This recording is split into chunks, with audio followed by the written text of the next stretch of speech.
கேரளாவில் எல்லாரும் ஒன்று சேர்ந்து இந்தியாவிலேருந்து கேரளாவை தூக்குங்கடா அப்படின்னு சொல்லிட்டாங்க. என்னது எந்த கொச்சச்சின் இருந்த நாடு எங்க இந்தியாவிலேருந்து போயிடுச்சா அப்படின்னு டென்ஷன் ஆகாதீங்க. இது கேக்குதான்னு பாருங்க. முழுவன் வீடியோயும் காணுகா. ஏய், வீடியோவை ஃபுல்லாக பார்க்க பறங்கிவிடா. உத்தராஞ்சல் உத்தரகாண்டா மாறின மாதிரி, பாம்பே மும்பையாக மாறின மாதிரி, ஒரிசா ஒடிஷாவாக மாறின மாதிரி, யூனியன் டெரிட்டரி பாண்டிச்சேரி புதுச்சேரியாக மாறின மாதிரி, நம்மளோட மெட்ராஸ் சென்னையாக மாறின மாதிரி இப்போது கேரளாவை கேரளமாக மாற்றிருக்காங்க. So there is no Kerala, only Keralam.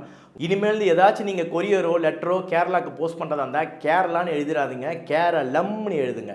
உங்களுக்கு கேரளாவில் யாராவது ஃப்ரெண்ட் இருந்தாங்கன்னா இந்த வீடியோவை அவங்களுக்கு ஷேர் பண்ணுங்கள். புது வீடியோ நான் உங்களுக்கு ஷேர் பண்ணுறேன். பபாய். இப்போ கேரளாவை கேரளம்னு மாற்றிட்டாங்க. ஃபர்ஸ்ட்லாம் கேரளாலேருந்து வரவங்களை கேரளைட்ஸ்னு கூப்பிடுவோம். இப்போ கேரளம்னு மாற்றினதுனால இவங்களை என்னென்னு கூப்பிட்றது?